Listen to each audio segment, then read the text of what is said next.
In this presentation, we'll be talking about multi-generational employees, addressing different challenges and how to integrate each generation in the workforce to create a competitive advantage.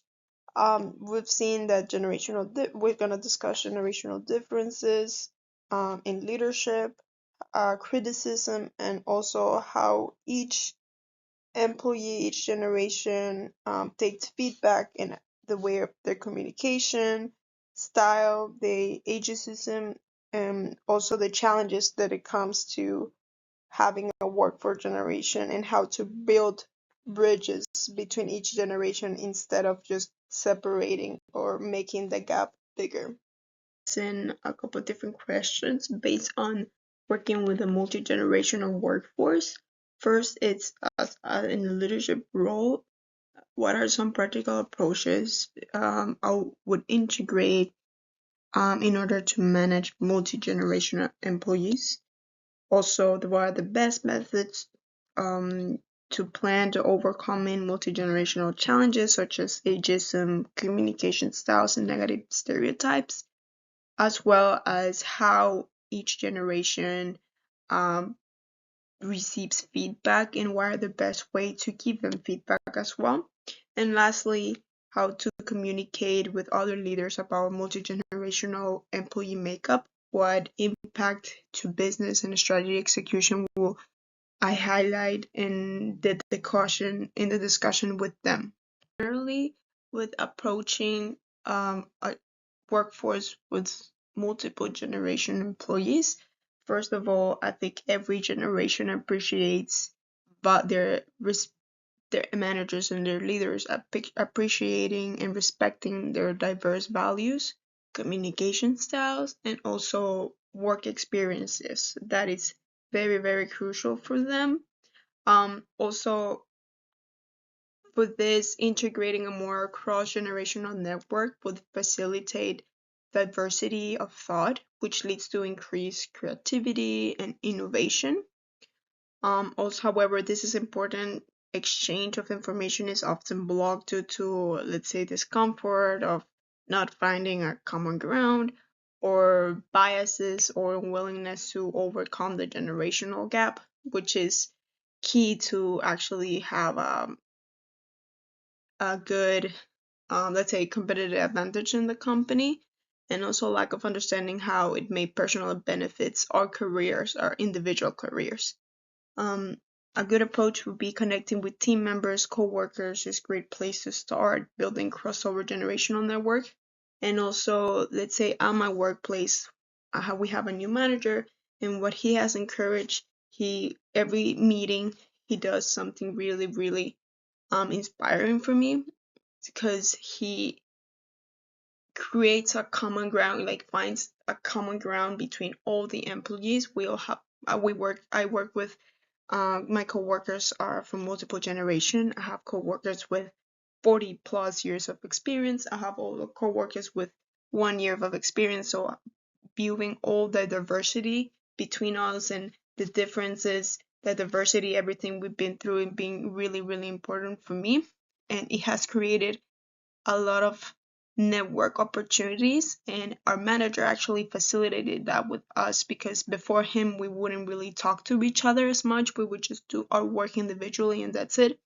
And that would had made such a huge difference for us younger generation as well for them, the older generation. And it has bring a lot of benefits to our department in the tennis.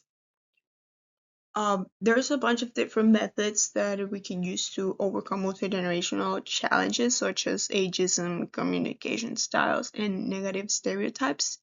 But it required, I think, as I said before, approaching each generation with a lot of respect, inclusion, and awareness will be something that they would appreciate a lot. Understanding each generation is also valuable when overcoming these challenges. What they value, what they respect, and what they appreciate, and also what they bring in the table. Older generation, we know they bring a lot of experience. The younger generation brings a lot of innovation and stuff like that. Also connecting with team members and co-workers, facilitating that for the employees, for everybody, is a great place to start to create cross-generational network, and having a relationship with them. Also promoting integrated in intergenerational training. They say, like I mentioned before, my manager at my company, he encourages the lunch and learns, network with each other, also having meetings where everybody gives or expresses their own opinion on certain topics that the clubs need to get better at, and that has brought a lot of perspective to a lot of it, and we collaborate a lot through that. And it's very important to understand that also encouraging mentorship and reverse mentorship, foster a positive and open culture. Let's say we know the older generation, like the Generation X baby boomers, they love being in a position of a mentor. As I mentioned before, when it comes to giving valuable feedback to each of the employees is crucial, especially when they all in different generation. Again, I repeat, each generation values how they receive communication, and they ensure that feedback is delivered with a lot of respect, clarity, and growth. I think that's uh, something that all of them have in common. As a person, as a human individual, uh, if someone approached me with a lot of respect, clarity, and growth, it's something that I appreciate a lot, even though if the feedback is a little negative. Of course, the respect and the clarity and the way my manager would deliver that would take a huge part on that. So let's say baby boomers, they are very loyal people. They are very loyal employees. They are very dedicated. They love performance. Give me a guidance, I would complete it, right? That's their mentality. They prefer regular feedback, more in a conventional format, like performance reviews, something that's very, very formal. And I've seen it a lot with the baby boomers at my workplace. They do like the performances reviews. They're very on time without a doubt, and they're on top of the manager when it comes to those type of reviews. Generation C, more like me. Um, I don't really look too much at performance reviews. I value more of what the manager says in the moment. Um, Generation X, they prefer a more casual work environment, even though they're a little bit like baby boomers. They are a little bit more casual. Um, they like to work with uh along with a sense of teamwork and solidarity.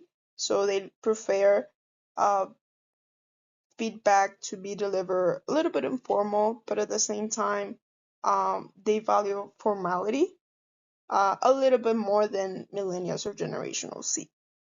And again, a lot of respect, clarity, and growth.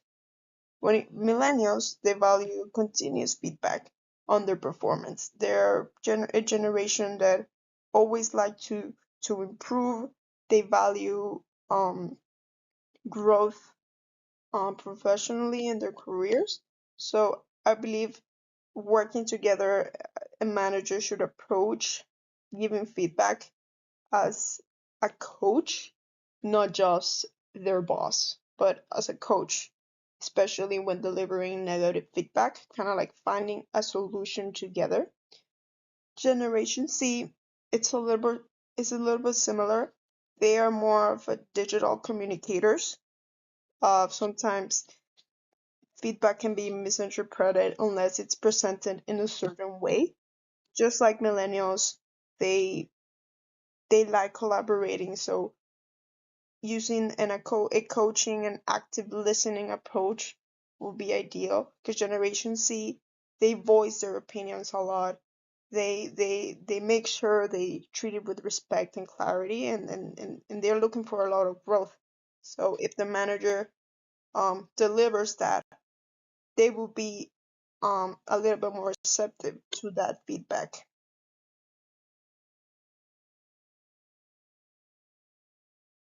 really important when approaching talking to another leader about multi-generational employees and the impact they bring to the business and the strategy execution. It's really important to mention that it can be a challenging, but more than a challenge, it is a strategic advantage, competitive advantage. It can drive innovation, resilience, and performance.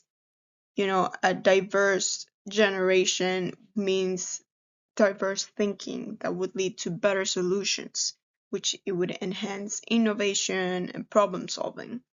And also a diverse employee makeup, it would be equal to a diverse customer basis. Let's say at the company I work at, we have baby boomers working, right?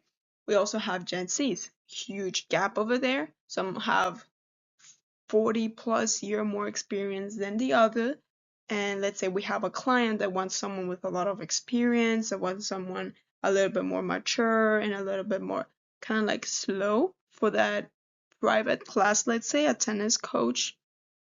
And we will pair them with that person, with a baby boomer that likes to be appreciated for their experience. And then we have other clients that are a little bit more young, and then they say we want a coach that brings a lot of energy, that cares about us, that cares about our progression, but bring a lot of energy to that. We'll pair them with like a millennial or a Gen Z that brings a lot of energy to a tennis court, and then they're a little bit more loud than, let's say, like a baby boomer or a generational X, which that has benefited us a lot. And also, a diverse multi-generation would be also strong talent.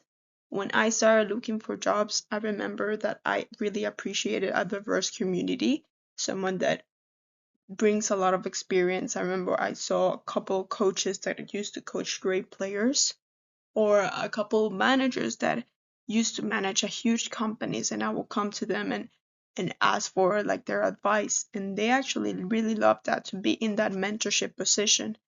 That brings a lot of retention as well, and collaboration between the teams. Um, and also, it's really important that as leaders, we do not ignore the generational gap, but actually bridge them. Because if we carry on and just focus on the biases, just believe on the stereotype, it's really hard to create an environment that's a positive environment overall. So I believe bridging our differences is more important and can bring a lot of benefit, better ideas, thinking outside the box than just, ignoring whatever the other coworkers are doing and just keep on with my day and with my work. Building a cross-generational project team also boosts collaboration. And at the end of the day, we're working all towards a common goal. If we're working at the same company and if we're working in similar roles, we have something in common already. So I think we just need to approach these things with an open mind and a better understanding, and being able to change the way we think. It's incredibly important for us to succeed in the company and to succeed as leaders as well. Thank you so much, Professor, to listening to my presentation. This is a great topic. It's been a great class. Thank you so much for everything, all um the the articles and the videos. It's really important, this topic, because as Generation Z that's going into the workforce with a bunch of different generations, from baby boomers to Generation X to millennials, it's important that understand, if we want to become a leader, a manager in the future, that bridging the generational gaps will only happen with open to learning from others, and also understanding that we don't have all the answers, and that